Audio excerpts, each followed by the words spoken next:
He's a guy that was primaried by George Soros. I'm talking about Soros spent about $1 million to make sure this crime fighter was out of office in the prosecutor's office. He's also got a history that might surprise you. He's a very good friend of mine and a man I want you to meet. It's Nico LaHood. What happens when a former TV news anchor joins the other side and starts a campaign to tell the truth? Well, the left freaks out and does everything it can to shut him up. They swatted him. They condemned him on social media. They did everything they could to silence him. It didn't work. Your show's a big hit. It's a big success. You do fantastically. Your ratings are great, and we're very proud of you. This is Unshaken and Unafraid with Joe Pags. Unshaken and Unafraid with Joe Pags with my very good friend, Nico LaHood. He's a guy that you probably have heard his name if you pay any attention to my show at all. He was a former prosecutor. He's a defense attorney now. He's a guy that gets it done. Defense attorney, right? Criminal defense lawyer. Yes. Criminal defense lawyer. First of all, thanks for coming on the program, brother. Yeah, thanks for having me. He's like a brother of mine. I don't have a brother, so this is a very special one for me. I wanted to bring you on a couple of reasons. Your background doesn't make any sense as far as what you're doing My whole now. life doesn't make sense. And I want to go through all of that, but I want to start because I think the audience is probably interested right up front. You are the district attorney in Bexar County, Texas. Bexar County, Texas is where San Antonio is. And you were doing a great job. Crime was coming down. Bad guys didn't want to do bad things anymore. They knew that Nico was going to come after them. You were a Democrat, allegedly, blue dog, which means you're a conservative Democrat. Right. You have values just like mine. But that party isn't, I don't think there's any room for a guy like you anymore. You get primaried. And you get primaried by a guy who literally said, I'm not going to prosecute drug crimes, not going to prosecute prostitution. Right. I mean, he basically said, I'm going to ignore a lot of the laws, and I can. And in the state of Texas, and I'll explain this as we go, there isn't a really good remedy to get rid of a bad DA. There just isn't. The legislature has to do it. The governor can't do it. The lieutenant governor can't. The attorney general can't. So let's go to that. You're in office. You're kicking ass and taking names. You're doing a great job. Don't be humble. You're doing a great job. And I think San Antonio and the surrounding areas are much safer because you're in there. Why does a guy like Soros want you out? Because I don't fit the paradigm. I mean, back then especially, and I think we're seeing it now, it's been more exposed. To be a Democrat and to be a Soros Democrat, you had to just adhere to certain things. Border prosecution, I started a border prosecution unit because before it was cool to think about things like that. Yeah. I was against sanctuary city. I actually believed in supporting the institution of law enforcement, although we had a law enforcement integrity unit. Yeah. We prosecuted cops that broke the law, and we supported them if they did the right thing. And it was a truth-finding mission. And I wasn't afraid to speak the truth. Now, I was a crappy politician, Joe. You know that. Because I didn't tell people what they wanted to hear. I told them the truth. You really weren't a very good politician. No. You didn't do that, but you didn't have to be. You had to do what was right for the people. The people saw what you were doing. I mean, I saw you meet with the family of somebody who wasn't having it, and you had that conversation. I forget even where that was, but this was a conversation with the father of somebody that you were dealing with, and you gave them the time. You are a human being. I don't want you to be a good politician. So again, why did Soros want you out? What is Soros looking for at a prosecutor's offices? Because it looks like he just wants anarchy. He wants more crime. Why would anybody want that? Well, his worldview is different because the more you create a problem, then you bring in someone to fix the problem. And that's big brother, big government. Gotcha. So you create a problem and then you come solve the problem. Well, you created the problem you're solving in the first place. But by that time, there's a new normal. Okay. And then you've handed over control, which is antithetical to the Constitution. Right. So I wasn't a company man. And so I remember when the Kim Ogg out of Houston was another Soros plant. And she goes, hey, we're going to be doing this, going to do this. And I said, let's go to a think tank meeting in Chicago. I go, Kim, with all due respect, you do what you want to do in Houston. A think tank meeting in Chicago. That just sounds so global. Well, I mean, exactly it was. And I said, no, I'm going to do what's better for Bexar County. Right. I had a lot of crossover support. And actually, Joe, and we talked about it back then, it was a good strategy. They knew that in the Democrat primary, only 9 to 12% vote. That's it. So they targeted triple Ds, meaning people that are going to vote in the last 3 Democratic primaries. And then back then, Trump was absolutely hated. And so they tied me to this is Trump locally. I mean, mailers, the local newspaper, I call them the dish rag organization we had here. But back then, they just went after me. And they knew in a primary that was their chance. Because in a general, it wasn't going to happen because I had too much crossover support. And it was effective from a political standpoint. Why did you think you were a Democrat? Well, it wasn't that. I'm not a Democrat. I'm not a Republican. I vote Republican. No, but you're a conservative guy. I'm a Christian conservative. I'm not a Republican either. I'm a conservative. Yeah. But you're very much like I am when it comes to values, when it comes to Western civilization, when it comes to right versus wrong. What made you think you were Democrat? Because your parents were? Well, yes, my pop was an old school blue dog Democrat, but also the Democrat Party to me was the David versus Goliath. That's the way it was. You could still be a blue dog and conservative, be a Christian, believe in family values, believe in law enforcement, order, but then also believe in being the underdog. Remember, I was arrested for selling drugs. In the same town. We'll get to that. All right. Don't tell them yet. Well, you're asking, Jojo, you're asking me why I was a why I ran under that platform is because it was this redemption. I believe the Democrat Party at the time believed in a redemption story. Back then, at least in my mind, the Republican wasn't. Even though I was drawn to the values, the Christian, not everyone's a Christian, but the conservative values, family values of the Republican Party. But I found that in the Democrat platform, at least at the time. And so it was David versus Goliath. You know what happened to my brother, and I'm sure you want to talk about that later. So that's why, because I felt like this rags to riches story belonged to the Democrat Party at the time. How much money did Soros inject? It was about $1 million, wasn't it? It was I thought it was 1.4. Someone can fact check me on that. Over 6 weeks. How did they know that to go after you? Had you been a Republican the entire time on the ballot, you would have won the general. You didn't even get to be in the general. You were primaried out. Right. So how did he know that was available? I think somebody reported it. Look, Soros had a recipe. He was trying to go presidential back then. Yeah. He was trying to go statewide, congressional. He couldn't make any room. So it was actually, again, it's a good move. Let's get to the heart of every community, which is the justice system. Right. And I think the most influential position in a community is the DA position, because nothing gets prosecuted without the DA. I don't care how much you complain about something. You can whine until the cows come home. If the DA doesn't want to prosecute or wants to prosecute, that's the decision of the district attorney. LaHoodNorton.com? That's our law firm, yes, sir. Okay, he is a criminal defense attorney. It's Nico LaHood.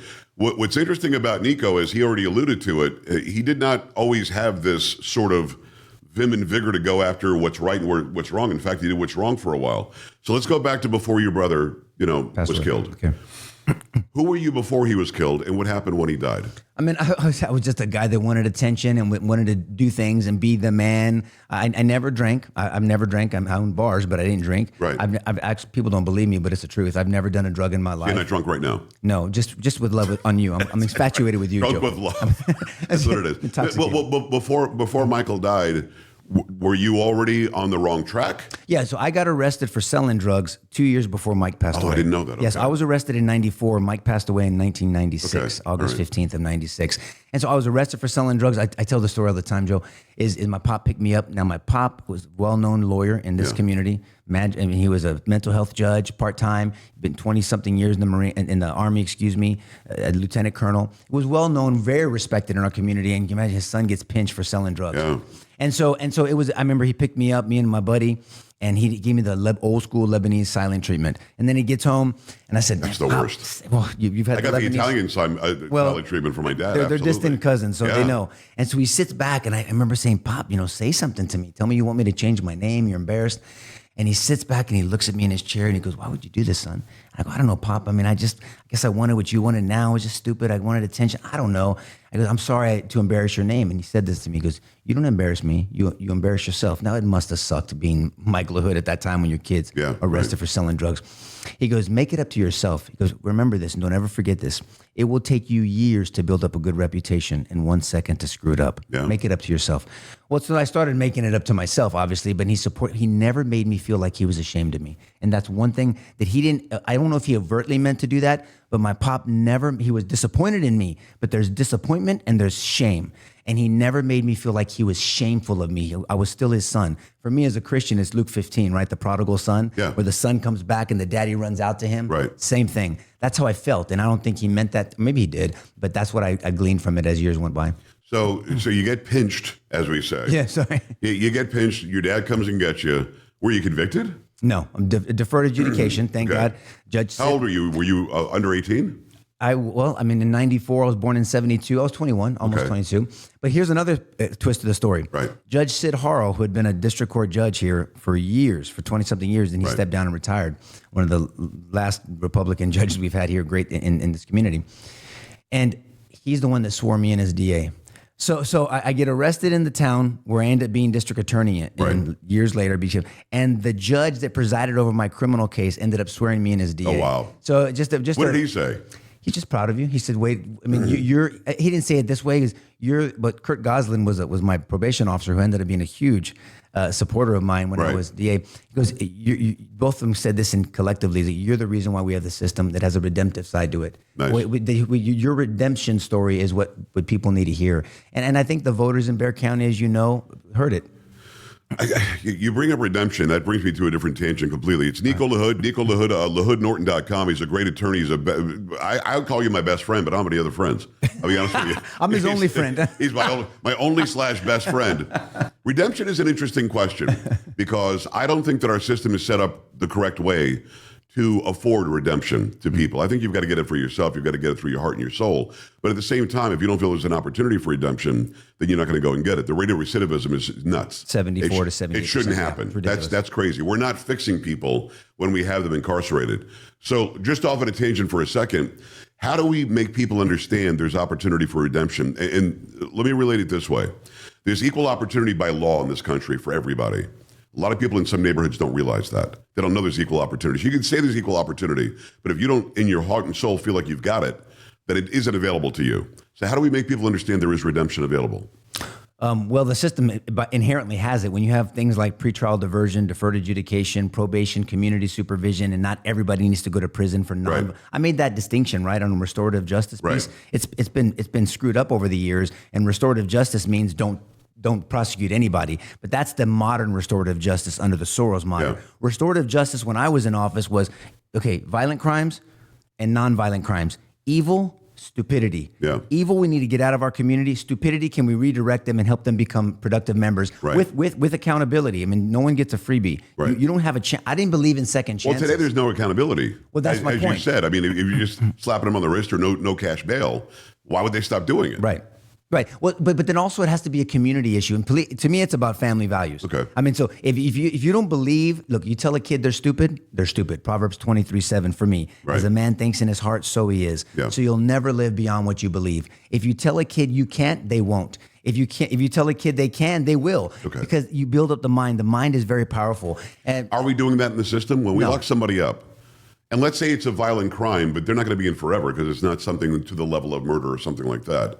How do you let them know when you get out you can do better? well, the prison system is not designed for restoration. Shouldn't it be? Of course, absolutely. What is should it be. designed to do? Just to make money? Well, to keep people out, there's a money-making operation to it. I mean, the prison system, if they really wanted somebody to redeem themselves, then you would do programs to reincorporate people back into society. And look, we have a system that focuses on behavioral modification. You did this, Joe, I'm going to watch over you, and I'm going to make sure you don't do X, Y, and Z, and there's going to be consequences for this period of time you're on supervision. But if you want real change, you have a heart transformation. Okay. So not behavioral modification. That's just, and as soon as you're not watching me, I'm going to try to get away with it. But when you change someone's heart, then you change their behavior. Is that the only time that you did that? What? Is that the only time that you were arrested for dealing drugs? I thought. Did you get any more trouble after that? No, I did not. No. Okay. So what I was trying to think if the statute of limitation had run, but no. I'm joking. He's kidding. So you do it, somehow it works, and you never do it again. The system didn't work. Not with me. What worked? The system gave me the opportunity. It was. I believe God's corralling me and me. And look, a big part of it, and people don't understand this, was my brother's murder. Right. I mean, because that changed everything. Well, that could have set you off going the opposite way I know, again. but it had a different effect on me. If you can, and I don't mean to make light of it, It's okay. encapsulate what happened to Michael. Yeah. So Mike was out with friends, and it was August 15th, 1996. He passed away at exactly 2:14 in the morning. So he was out with friends. They were going to come back to the house and do other stuff. Your older brother. My older brother. He's 2 years older than me. And so he's driving back. There's a young lady following him because I'm assuming everybody else was going to be back at the house. Where there was 4 individuals who were carjacking specifically women that night because they were soft targets. And so they had already carjacked 3 other sets of women. And they ended up following this young lady that was following Mike back, not realizing he was in front of her. Okay. So they follow all the way back to my parents' house, which is very exclusive, kind of a unique place and dark and way back off of 281. And so he pulls in, she pulls in, they stop. She notices them and says, "What are you following me for?" Which was stupid. Well, then the guy, Mauricio Brown, jumps out of the car and comes up to her with a gun. Mike, old school guy, chivalrous, he tells her to run, gets in between her. He asks for his keys and wallet, Mauricio Brown, and then shoots Mike in the face.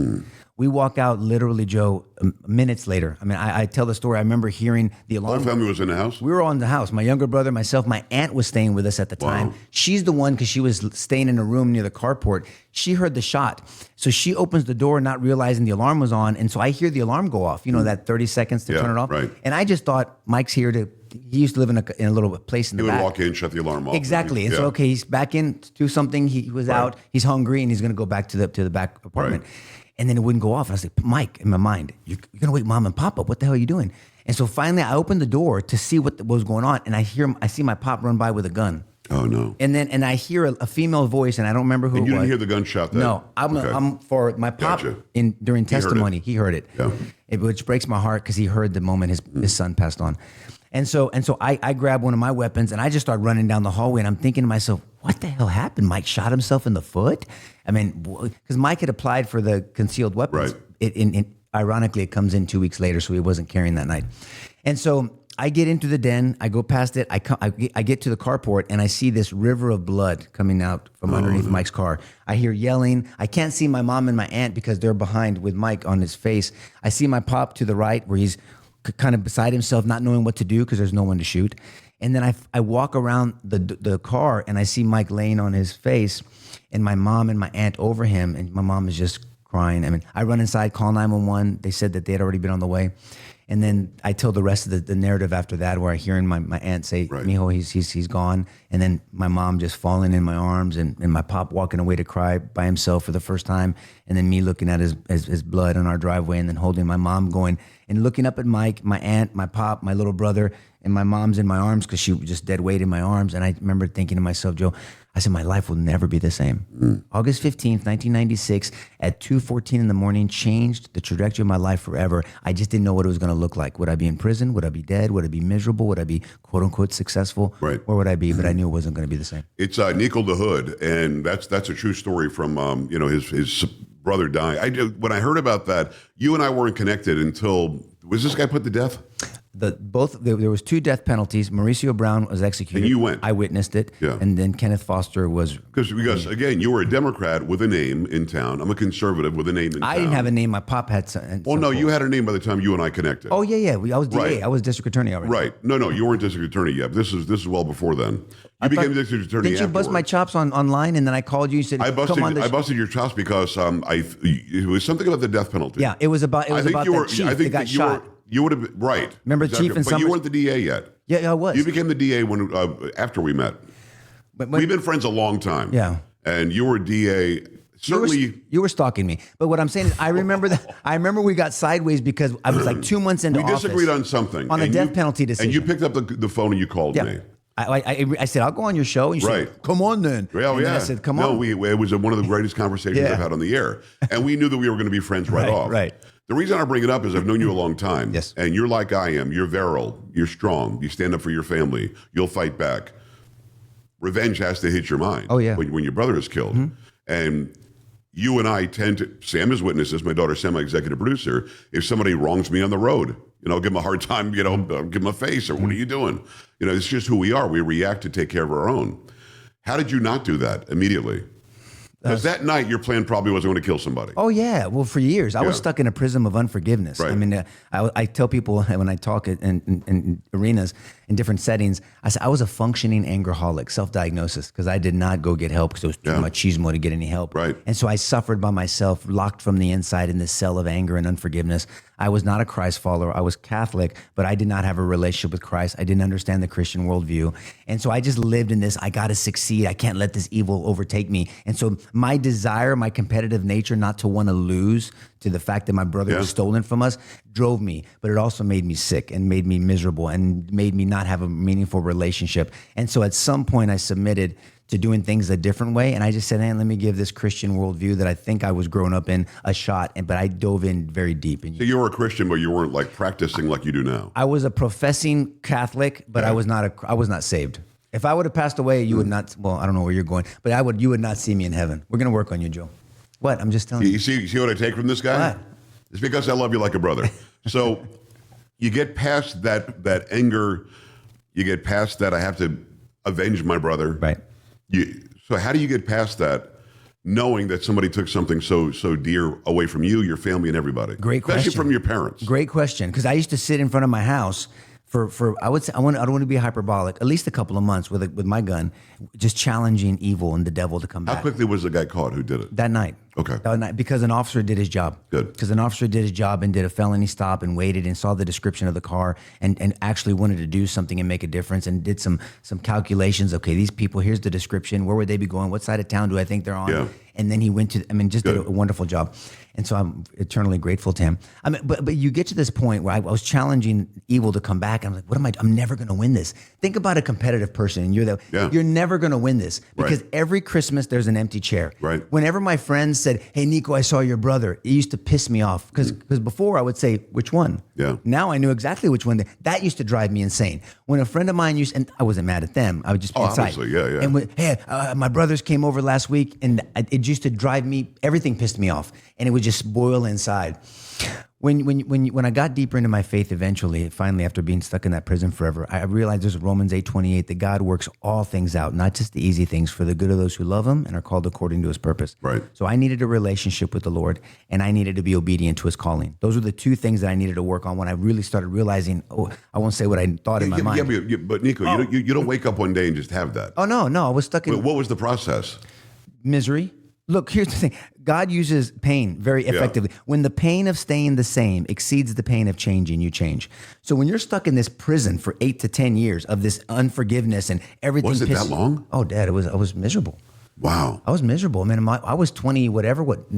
Mike passed away in 94. I was 70, so I was 22, maybe a little under 22.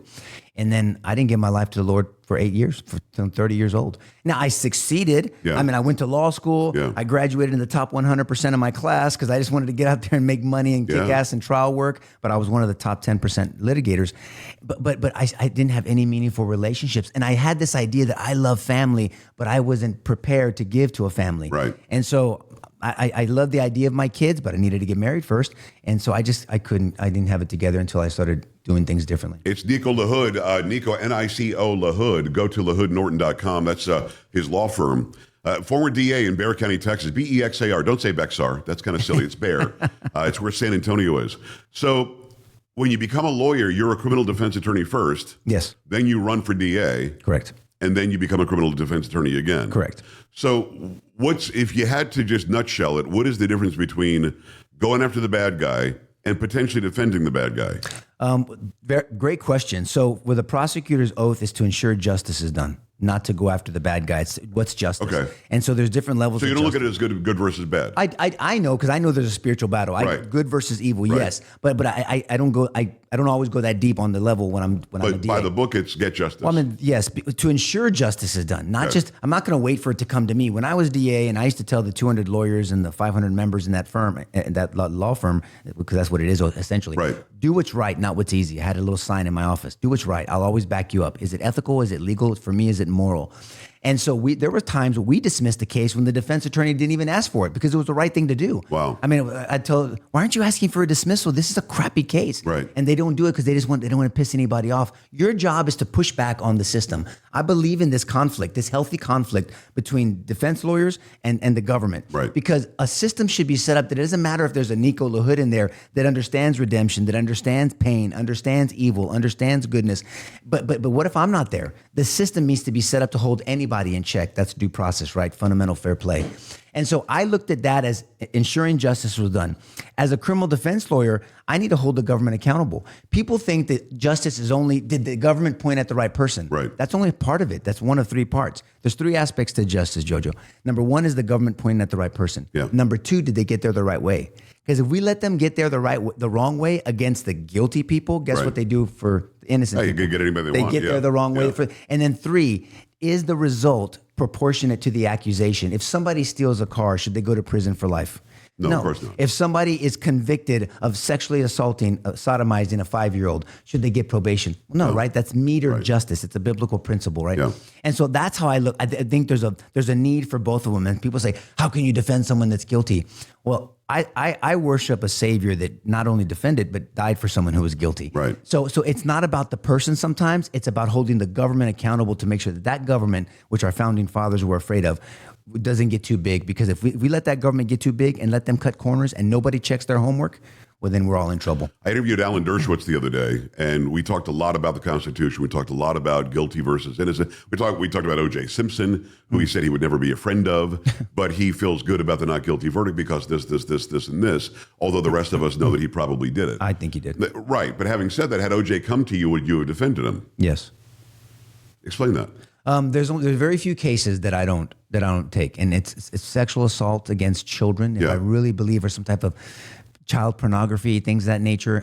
Because if I cannot uphold my oath of zealously representing my client, right, then I become a whore. I'm a prostitute for money. And I'm not that. You're not that anymore. Well, or any less for you. For you. Jojo, I mean, don't talk about our private life. But you can, though, you're allowed as a defense attorney to say, I'm not taking your case. Yes, and thankfully our do you feel guilty when you don't? No. And I don't mean guilty in a biblical sense. Do you feel like, man, I took the schooling, I was the best in my class, I've defended all these other people. Maybe I should defend anybody who comes in. But I'm not a fraud. And so I have to believe in something of that case. Gotcha. And even if, look, there's clients that I can't stand. Yeah. I mean, that's just the way it is. And maybe some of them can't stand us, but they know we're the best at what we do. A lot of them don't, right. Sure. But what I'm saying, but what's even more so, it's the system. Yeah. If that government needs to be held accountable. You got to check their homework. I got into a huge debate with a buddy of mine the other day on due process, and I am a due process hawk, and we have to be able to do that. So look, if there's some reason that I cannot give my all to this defense, right, then it's not just about money. Now the good thing is we're blessed. We have 7 lawyers in our firm. So if I can't do it, there's someone else that will do it, and that's fine. But it's rare. It is Nico LaHood. Go to LaHoodNorton.com. Where can they see your podcast? You do it? Is it every Thursday? There's 2 of them. So I do R-rated Christianity on Wednesday nights. Yeah. And then I do Sidebar on Saturday mornings. The Sidebar is locally in San Antonio. Locally, but it's also on social media. Okay, so they can radio see and social media. What do they look at Nico LaHood? They look up. No, they'll go to sidebartv.com. It's actually Sidebar on Facebook? Sidebar, yes, and Instagram and all that. Go and check it out. It's actually extremely good. I really love what you guys lay down. I want people to go and check that out. Sidebar over on social media. You mentioned due process. Due process is very interesting to me. The Fifth Amendment has one due process. The 14th has a different. I think that American citizens get one due process because they're under the jurisdiction thereof. I think that those who are here illegally get a different due process, which is, I caught you coming in illegally. Your due process is, are you here legally or not? Oh, you're not? You're gone. I think that's the due process that they're all afforded. I don't think you're afforded anything more than that. Is there a due process problem in this country right now, or is there a misunderstanding of the 5th and the 14th Amendments? I think the 5th says the state can't do something. The 14th is more federal. Having said all of that, imagine saying that an MS-13 gang member who's from El Salvador, who got sent back to El Salvador, who's an alleged wife beater, who's an alleged human trafficker, who again has been adjudicated as an MS-13 member. Imagine there are people like Jamie Raskin who went to Harvard Law School, who literally think this guy has the same right as Nico LaHood and Joe Pags to due process. Do you agree with Raskin? No. Do you agree with me that if you're here illegally, two immigration judges said, we believe the undercover informant, you're an MS-13 member, you got to go back. Context matters. So I agree with both, but his is disingenuous. Yeah. So he got due process. So when people, so you have to look at different levels, because that was part of the debate that I got into. It was with George on Sidebar. We got into a big knockdown drag out. We got to go check that out. People thought, oh my God, they're going to end the show. I was like, no, we're brothers. I mean, you bust each other's balls and you fight and you make it better. Absolutely. And so we got into it. And so here's my deal. So here's this guy, Garcia, that gets caught. Our immigration system has due process. He got it. He did. He was deemed a gang member by the fact he wanted protection from gang members, opposing gang members over there. So you're kind of against your defense. And he was denied asylum. They denied him. For that reason. So then he appealed it and he got more due process. Right. Okay. So then he had the next level also said he's a gang member and he can be deported. Everything. Yes. Deportation order. Now, the problem was because he was afraid of an opposing gang, which goes against your initial But he's not defense. a gang member. Right. But they said, okay, now you cannot deport. There's a withholding order. So he's got. You can't deport only to El Salvador. It's the only country you couldn't send him to. Right. But the last administration, because they're not efficient, they should have sent him somewhere else. But they're just thinking only El Salvador. Right. So there was an appropriate order from a judge that said, do not deport him. So now the Trump To El Salvador. It was only El Salvador 100%. because of the 18th Street gang, which doesn't exist anymore. Bukele got rid of them. But he was sent to El Salvador. That's the problem. He was, but the gang doesn't exist anymore. So the order could have been quashed in 5 minutes. They should have done it. That's my point. Right, So you and I are in right. the same boat. So Yeah. when everyone's saying, screw it, I go, screw nothing. Do a 5 to 10 minute hearing Right. and then send his ass over there. And by the way, when I talked to Dershowitz, he said, do the hearing over Zoom from El Salvador. Yes. And it's over. 100%. You don't have to bring the guy who's in his home country back to be illegally in our country. I don't want to give burn him down the due process. I don't want to burn down the barn because Right. we're so mad at this guy. Exactly. I get it, Yeah. but I have to separate myself from my emotions. Yeah. And that's where George and I got into. I go, you guys are nuts. And he goes, he had due process. This law enforcement or organization made a determination. I go, you trust these law enforcement people now? I don't. Whether Trump's in office, whether I'm in office, Right. or whether Biden's in office, or God forbid if President AOC someday or Right. Newsom, Oh which my- makes me please throw up. Stop. Hold on. I got it. Hold on I a know. second. Hold on. Wait. Got a gag reflex. I think it came out the other side. But I don't know about that. But my point is the system shouldn't care about who's in office. I Lady agree Justice with you, is but blind. I'm glad that we also align on the fact that somebody who's here illegally gets the due process to find out if they're here illegally. That's it. That's it. That's it. In fact, if you and I are law enforcement and we see them cross the border, we can turn them around and say, "I know that you're here illegally. I watched you." I saw it. That's it. You don't need due process there. Exactly right. That is the due process. As Dershowitz says, you get the process you're due. That's good. So at the end of the day, you're right in the argument, and the Trump administration should have quashed that order first. Easy. Now they're saying, well, the Alien Enemies Act of 1798 says, I'm now calling you an invading force. Right. Therefore, I can send you back as you're a terrorist or a terrorist member. We're calling you MS-13 a terrorist organization. That's another way kind of around it, but I think a 5-minute Zoom call and the guy's done. Well, can you imagine those senators and representatives going there and having lunch with the guy?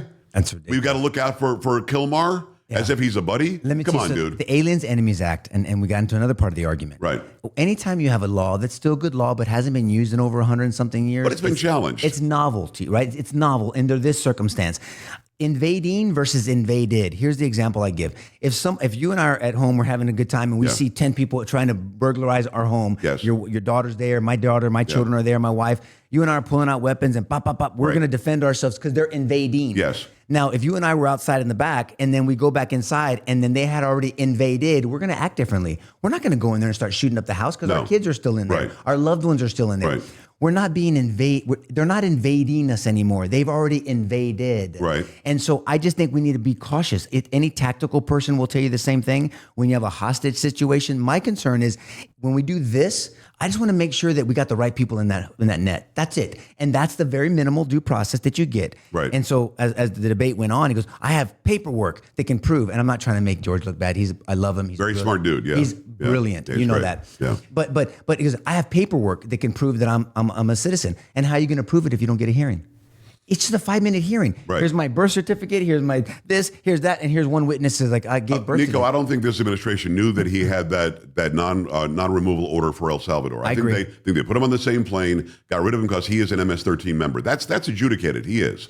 We know that. No question. All they had to do was take 5 minutes to quash the order, Done. and it would have been by the book. And you and George and I could all agree to that. The problem, I disagree with you on the 1798 Act because Mm-hmm. it was passed through the legislature, signed by John Adams. It's an actual law. I know. Been challenged over the past 200 some odd years, and it's been found to be good law. But you're right. Invading versus invaded, I can make the argument that somebody taking over an apartment complex in Aurora, Colorado is an invading force into that apartment complex. You have every right to go and get them. Yeah. I always go back to the 1940s. If a bunch of Nazis showed up in New York City and they weren't currently invading because they're already there, there's still an enemy force that we're at war with. We're saying that we're at war with these gang members.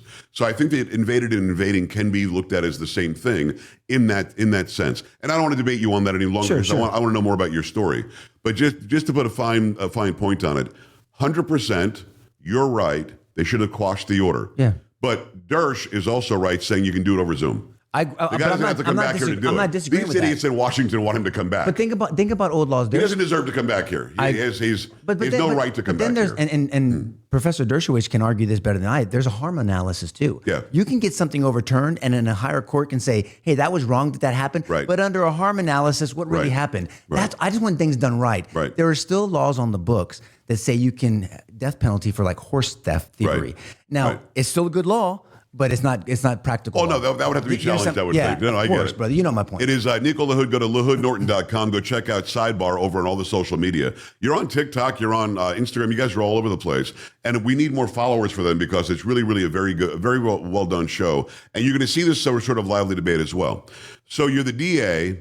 Do we have stats on what crime did as you were the DA? It actually, the same magazine, newspaper, quote unquote, they hated me, actually did a story about 2 years ago comparing the current DA with when I was DA and the recidivism and the stats and what was happening, prosecutions, conviction rates, and then also things. And it wasn't close. So we have objective, because at first, just like with Biden, blame Trump. Well, just like he's not new DA anymore, blame the previous administration. Right. But you can only do that so much until it plays out. Now, law enforcement, everybody sees the horror show we have here in the Bexar County DA's office. You've got a sheriff in Bexar County who loves the spotlight, loves to go. He was up at the DNC, with his cowboy hat Hollywood on. Javi. Blah, blah, blah, blah, blah.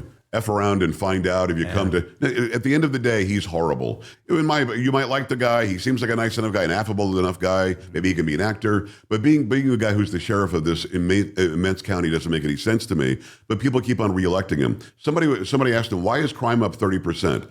His answer was, Nico, did you see his answer? No, I didn't. It's up everywhere. What? I mean, I did not elect you to be the guy that just rides along and watches the rise in crime. We also know that no cash bail is something that a Soros DA wants. No cash bail is what we see with Alvin Bragg in Manhattan, New York, and it doesn't work. Crime is through the roof in these cities. Crime in St. Louis, the DA there, who's a Soros DA, has been fired by the Attorney General, which they can do in Missouri, because she never, ever, ever, never prosecuted a case.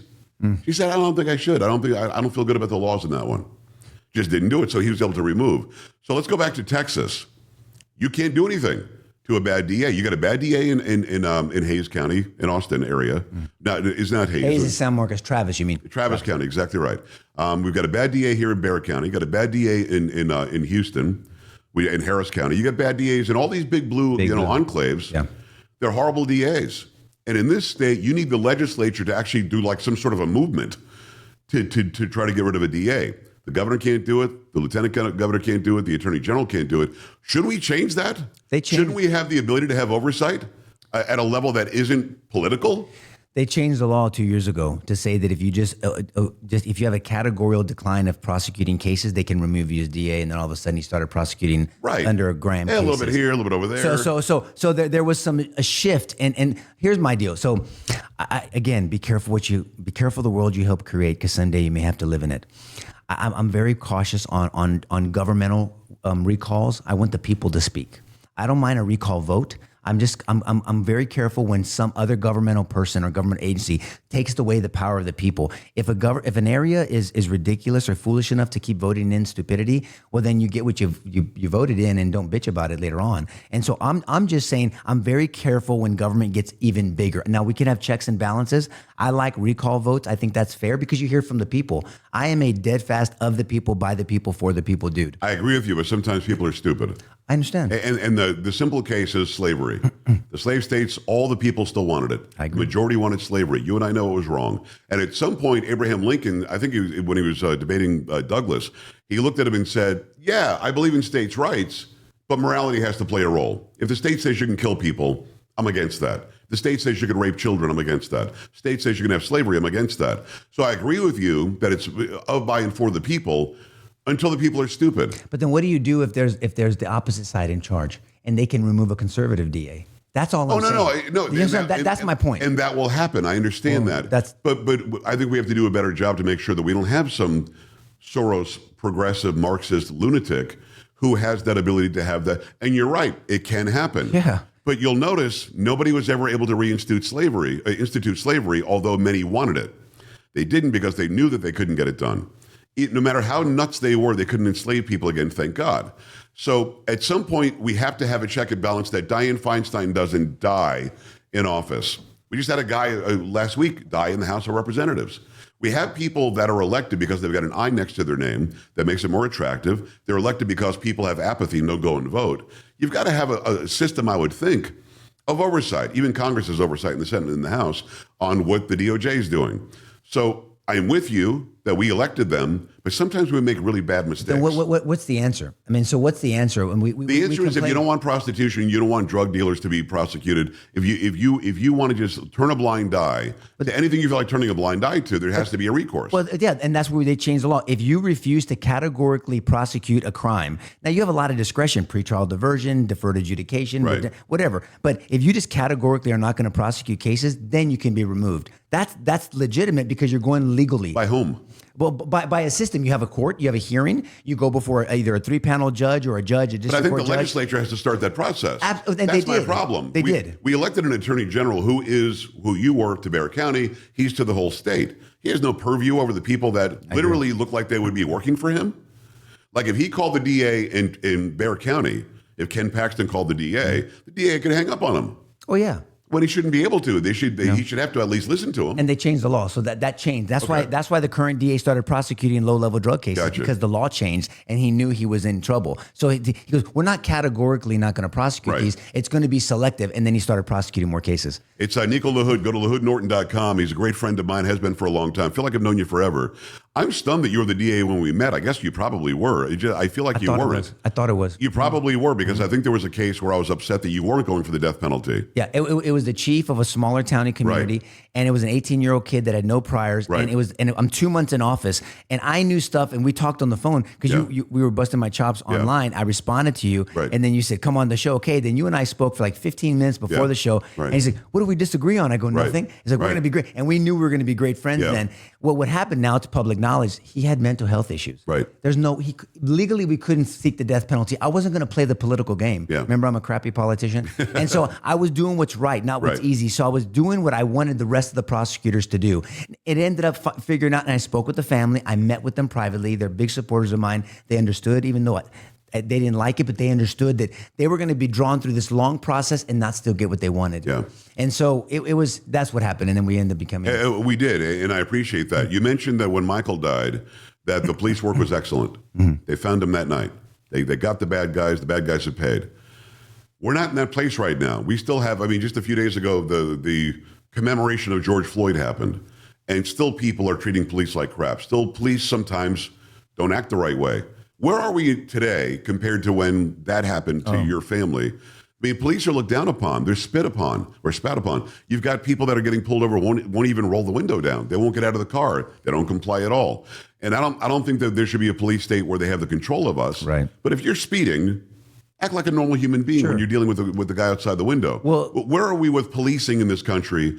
Are we moving back to a place of respect? Because I feel a conservative movement in the country, and that does deem you respect authority if they deserve it. Where are we today? Well, first of all, let's start with definitions. So conservative is not a bad word to me. Obviously, I'm a conservative, but conservative just means holding things together. If a doctor takes a conservative approach to your health, he's going to hold you together. Politically, I think that it means conserve the Constitution. Well, exactly. Hold these set of ideas together, right? And so that's a good thing. Now, there's an overcorrection, because then if they say, "Hey, this person's not doing anything," now everybody is guilty and needs to go to prison. That's the overcorrection on it. Yeah. So from when my brother passed away and Mike passed away, I think it was when we respected law enforcement as an institution, still holding individuals accountable. Then it went to this wacky place with George Floyd and BLM Incorporated movement. Yeah, but as recently as 2001, when we were attacked, everybody loved law enforcement. Yep. Everybody. We were congealed as a country. We were galvanized as a country. How were the progressives able to undo that and make so many, like a big faction of our society, social media hates law enforcement? Social media, the narrative was, because everybody hates authority initially because they're not raised right. I was raised to respect authority, not to hate authority. Right. We're taught to hate authority. You got kids telling their parents to F off. You got kids wanting to divorce their parents. You got kids. How would that acting work like in my their house, parents. Sam? Black guys? No, that would not work. It would not work. No. I used to not prosecute. She'd still be grounded now. Well, look, we spanked our kids growing up. I don't have to anymore. Right. But it was appropriate punishment. And so that's how it happened. And then social media only showed the very few small things. Now, there are some horrific examples of law enforcement abusing their authority. I agree. Now, here's the problem. Call balls and strikes. Say the institute, this is what I did when I was in office, and I still advocate today. The institution of law enforcement is a good thing. As a Christian, God's a God of order. Law enforcement is there to keep order, to serve and protect. Now, if an individual does something wrong, hold that person accountable. Yeah. If there's a crappy lawyer, that lawyer sucks. Not all lawyers suck. Right. Or whatever it is. And that's my mindset. Well, we're in a generalization society. We are. We generalize everything. We stereotype everything. And I believe, and maybe this is over political, maybe you don't want to get into this, but I believe that Barack Obama did it. And Obama did it by dividing and conquering. Very, very smart dude. Yes. Extremely smart guy. Very good communicator. And he's able to say, hey, Hispanics, those whites hate you. Hey, whites, those blacks hate you. Hey, blacks, the Indians hate you. And then if you can divide everybody, you can tell a different story to everybody to keep them voting the way that you want. That's right. And that also, what we started this conversation with, gets us to the power and control that a Soros wants, that the WEF wants, that Davos wants, that these globalists want. We're fighting against that. Are we winning? Because I think sometimes people on our side, not only conservative versus liberal, people who have a worldview like we have, I think sometimes we get complacent. All right, we got Trump in. We're going to cut some spending. Cops are recognized and they're respected again. Everything's fine. I think that our side does that more so than the other side. The other side is retooling right now. Who's the new guy? It could be Jasmine Crockett. It could be AOC. It might be Bernie again, for God's sakes. It might be Elizabeth Warren. They're retooling now the best way they can. They're trying. They're not doing a great job of it, but we can't get complacent. So where are we right now? Are we coming together? Are we fixing those divides? I don't like to look at it as winning because then you let your guard down, like you said. I look at it like a fight. You know, I've trained in combat sports and my kids train, and so I look at things in fighting.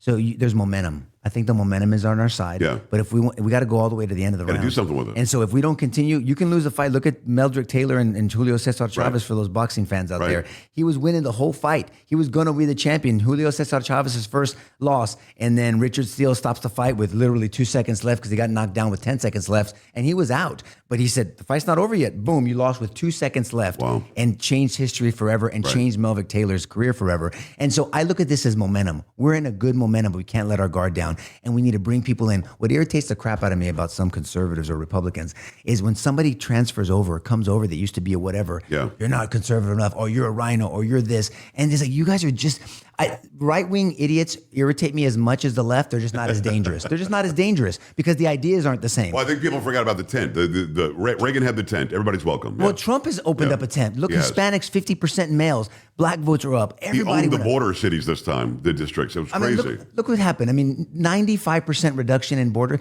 Not one legislation had passed. What does that tell you? And then with Biden's health issues, I think the more that this happens, I'm hoping and praying that Republicans and conservatives in general do the right thing with this thing and really serve the people and bring in that tent. My concern is if Trump, when Trump doesn't run again, he's not going to run again. He's not. And when he retires, and he deserves it because of all the crap he's been through, that I hope that people have learned. I think Marco Rubio is a superstar. I mean, a superstar. Where did this guy come from? Marco Rubio was like, I liked him. I didn't know he was this guy. Bro, but what happened? 2016 happened. Yeah. God works all things out for the good of those who love him and are called according to his. So he needed to go through that. You become strong because you've been stressed. Yes. You're courageous because you faced fear. You have to stress yourself and really toil with things. And he toiled with that.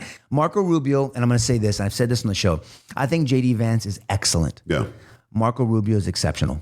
Well, I agree with that. I think that J.D. Vance might be exceptional as well. That could be one hell of a ticket. Maybe. I have no idea. I mean, that would be Vance nonstop. is up next. If he wants it, he's done a great. I think DeSantis is going to be a bit of a cog in that as well, though, because he thinks that he deserves something. DeSantis, Vance, Rubio, you can go down the list. I mean, we got a lineup right now, but you've got to do something with it. It is Nico LaHood. Go to LaHoodNorton.com, LaHoodNorton.com. I want to ask you what the next step is, because you and I have talked about it. I think that you should be the U.S. attorney. I think you could be easily the mayor of San Antonio. I think that's too small for you right now. But you can be something on a much broader level, bringing this sensibility, bringing the understanding of Judeo-Christian values that we were formed upon in this country. What's the next step for you? Obedience. So, why when I you'd have to take a major pay cut to go back into government. Let's be honest. It would. But I would do it if that's what God wanted me to do. And so I'm very prayerful about it. Look, when I was out of office, people were saying, when are you going to run for this? Run for commissioner, run for this, run for state senator, run for state rep. And it wasn't there. My wife we have a son on the spectrum of autism. Yes. That's a whole different show in itself. Yes. That talks about But the I wanna shots do it too, and all yeah. that stuff. And so You got to be happy about RFK Jr. being in there, by the way. I know Bobby, so yes, I'm extremely happy about that. I don't agree with him on every political issue, but I'm very happy. I don't either, with him. but he's in the right job. Love it. And I know that dude, and he's genuine. Yeah. And so we have 4 children. One of them is on the spectrum of autism, so having a special needs child is challenging but worth it. But there's still challenges. He's in puberty right now, 14, and there's another set of challenges there. And so I was prayerful, and my wife she enjoyed having me back. The transition from public service to private practice again was very difficult because the attacks kept coming. Yeah. It's another piece of the testimony there, but for another time. And so it's not a matter of if, it's when. My wife knows that. We're prayerful about it.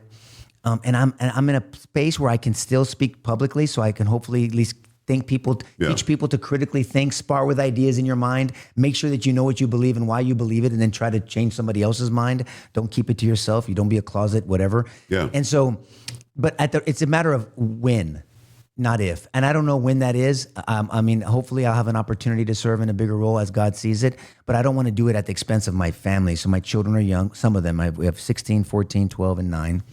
And I'm doing a lot of ministry stuff and also some podcasting. And so as the Lord leads, and we're doing great work with our clients. I'm super proud of our team. We got a badass team. I learn from them every day, and we're serving our clients well. Well, I think that it's a disservice to us that you're not in public service somewhere. But people often ask me, like I'll go and debate on TikTok at night or something like that. They'll say, hey, well, why don't you run for something? You got all that, blah, blah, blah. Why don't you run for something? And my answer is I don't want to take the pay cut.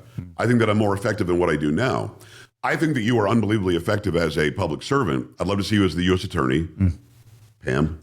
I'd love to see you as a U.S. Attorney. I'd love to see you be the AG of this state. You know that Paxton's taking on Cornyn now for the Senate run. Yeah. I would love to see that happen.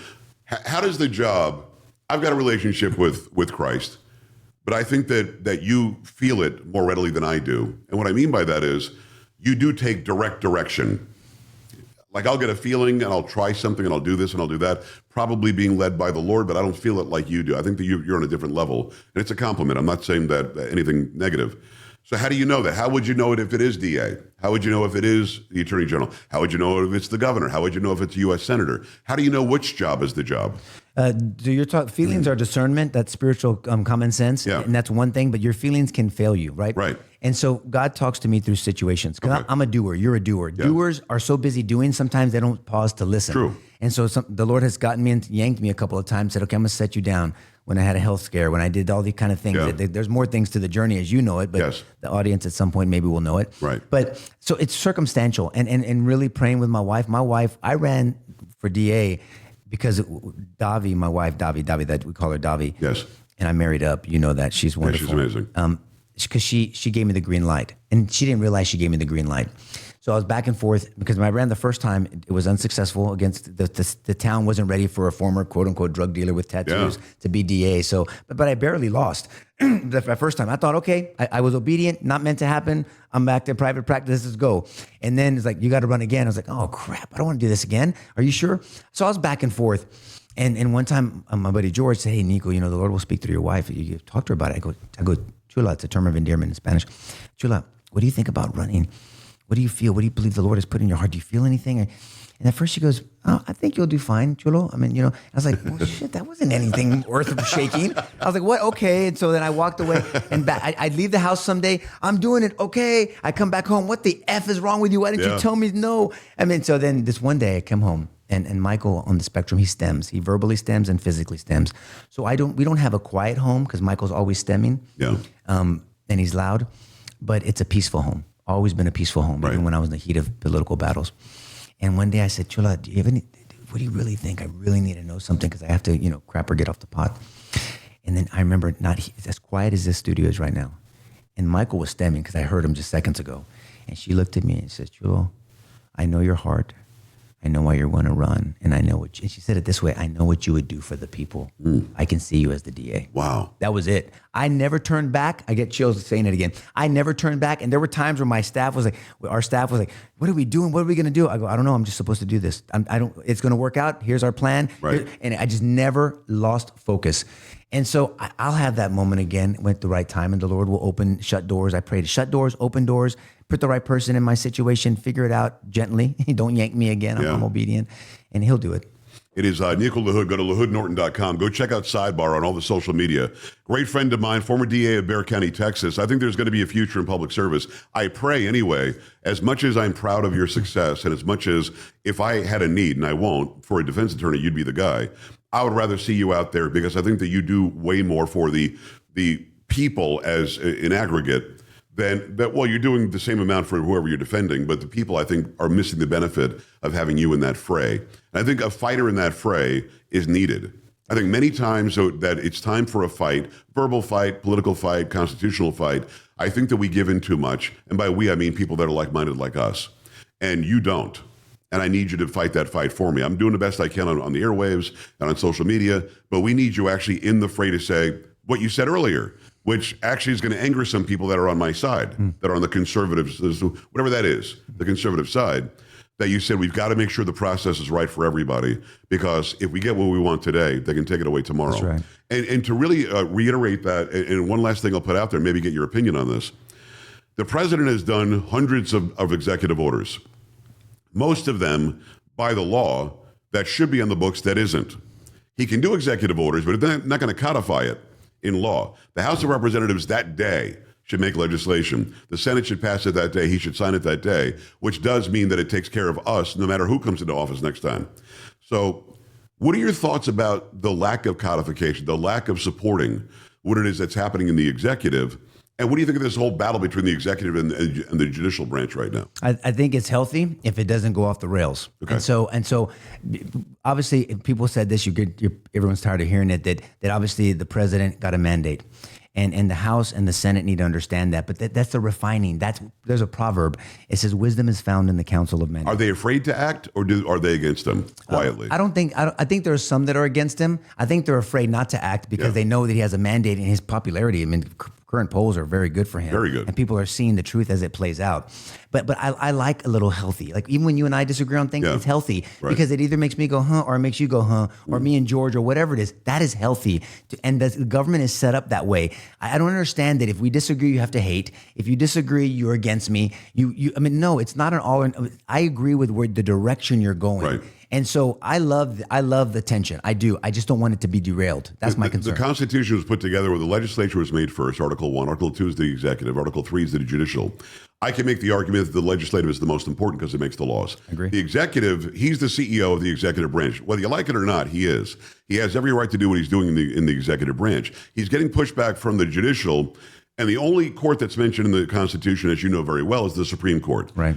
Congress makes every other court. All the districts, all the circuits, all the appellates, everything else is made by Congress. They can delete it. They can literally say to this guy Boasberg in Washington, D.C., you don't have a district anymore. Go find a job at McDonald's. And they can make some other judge take over whatever his purview was. They can do that, but they're afraid to. So what do you think of the battle between the judicial and the executive? There shouldn't be a battle. He's the CEO. Anything that falls within that executive branch, he has purview over. He can fire anybody at USAID. He can stop any contracts he wants to stop. And for some reason, the judicial thinks they can do nationwide obstructionists, these injunctions, to stop him from what they're doing. And they really can't legally. What do you think about that battle? Because you're on the judicial side, or you have been. I'm on. You're in those courts every day. I'm on the side of truth and consistency. Right. And the key is consistency. But that battle shouldn't be happening. A check and balance is healthy. But it's a glitch. But telling him you can't do it's a glitch in the system. Yeah. Because you shouldn't be able to form shop across the country and find some Yahoo that is antithetical. Right. Seattle says the rest of the country can't get rid of illegal aliens. I mean, it's almost like the Democrats complaining. Can I say bitch? Yes. Bitching about they're going to weaponize the justice. You're going to tell. You dropped an S-bomb a little while ago. Did you not hear yourself? I said shh. I said shh. Yeah, I was trying hard. Ask if you can say bitch. I was really? I don't know. I was trying to. Keep it PG. Sorry. Go ahead. But all I'm saying is there's a glitch in the system, and so you shouldn't be able to foreign shop that way. So there needs to be some correction on the legislative side. And I agree with you. I think there's a strong argument. But shouldn't these courts be? It's a district court judge who has purview over the district. Yes. How can Portland tell you what to do in San Antonio? We liked it when the judicial branch stopped Biden from doing certain things. Yes. Okay, see. So he ignored it. I know that. What I'm saying is we liked it. Our side liked it. So all I'm saying is... But those things were in districts, though. No. The Supreme Court said he couldn't forgive student loans. That's a national thing. I'm with you. That makes sense. I'm just saying the idea of the judiciary. I wish they would have done more of this with Biden, but you're right. And then it comes back to bite us. I'm just saying. So how do we solve that problem? It's not a crisis. Dersh says it's a. What does he say? He didn't say it's a crisis. Conflict? He said it's a conflict. Yeah. He said it is a constitutional conflict, not a crisis. That's not a crisis. We very rarely had crises, he said. But anyway, how do you solve this problem if the Supreme Court won't do what it's supposed to do? Like we just had a recent ruling where on 4-4, one of them recused themselves because she's Catholic. You know what I mean? Yes, so it goes back to the brother. district Yes. or the lower court.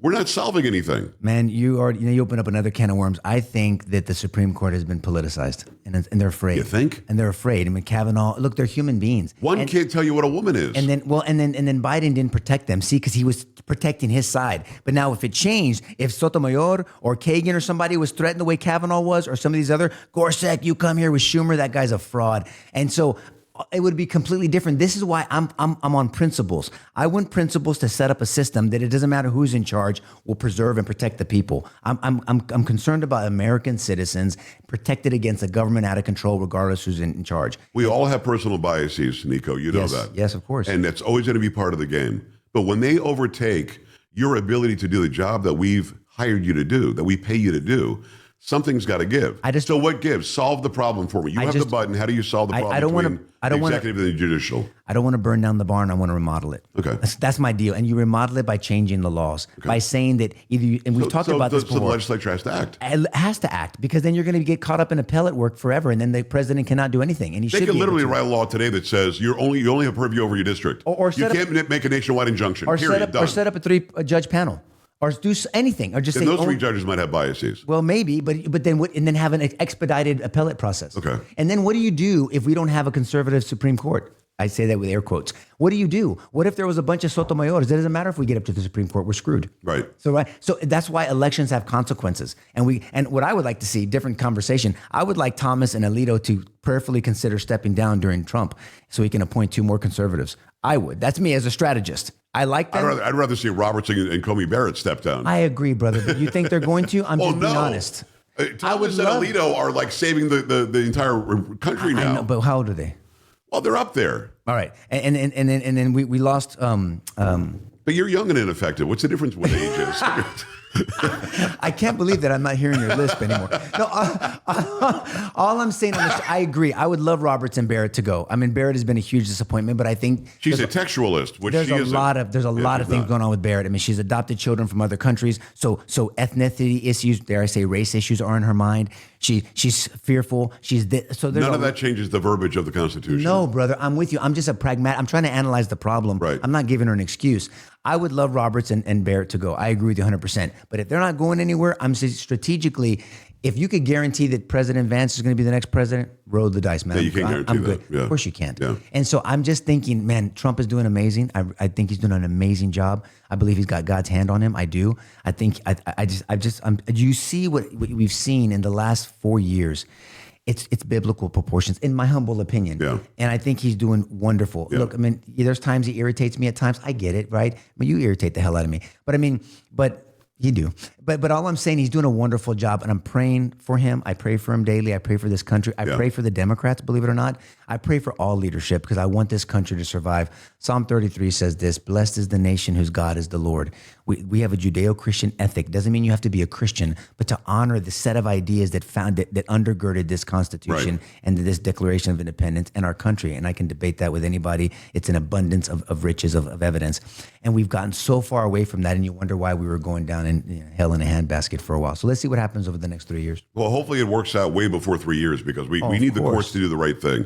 And it's very simple to pass legislation. You cannot do nationwide injunctions. They never were supposed to. No. I had Ted Poe on the other day, former U.S. representative, former district judge. He said, no, I can only have purview over my district. This doesn't make any sense. It's Nico LaHood. Go to LaHoodNorton.com. Check out Sidebar on all the social media. That's going to do it for now. Nico, thanks a million, Joe, brother. can I plug a book? You can do whatever you want to do. So our, like you said, pain in the ass. You didn't tell me you're going to plug a book. I mean, R-rated Christianity is the one the Christian apologetic show we do on Wednesday nights. R-rated Christianity. I'm first book, took me forever to write it. It's called R-rated Christianity. So it'll be out soon, in a couple of weeks or so. So I just wanted to say R-rated Christianity is a book. R-rated Christianity. When's it going to be out?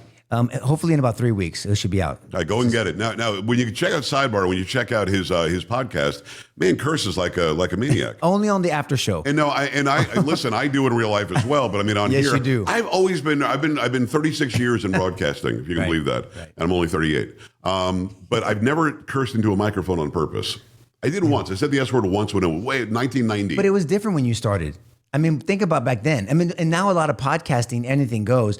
And so, Anything goes. Yeah, But so, my stomach would go if I said a bad word in the microphone. So to me, there's only one curse word. It's using the Lord's name in vain. The other words are slang. Oh no, I'm not cutting you. Yeah. I curse you. Know I know how you talk. The air, Talk. of course. Yeah, you do. It's guys. But there's something about the microphone being there that I get stops it. me from doing it. Go and get R-rated Christianity and make sure you take in anything this guy does. LaHoodNorton.com. Go there. That's the website. Check out Sidebar as well. Thanks a million, brother. Thanks, JoJo. God bless you. You were one of the first I wanted to get on here just to have long form conversation because we've done 15 minutes here and there. We've done 17 minutes here and there. But I wanted to break down the way that your mind works when it comes to both public service and defending people and then prosecuting people. I think you've got a unique experience that I think people need to know more about nationally. So I wanted to bring it here. Maybe we can do it again. I don't know. I don't know how this one went. What? I'm not sure how Sam, this went. Cover up his list. We'll see. please. We'll see if anybody watches this crap. But no, Nico's amazing. I want you to find out more about him. Look up LaHoodNorton.com. Also go to Sidebar and get this book, Already Christianity. That's going to do it for this time on Unshaken and Unafraid with Joe Pags. Thanks for tuning in. Another one to drop soon.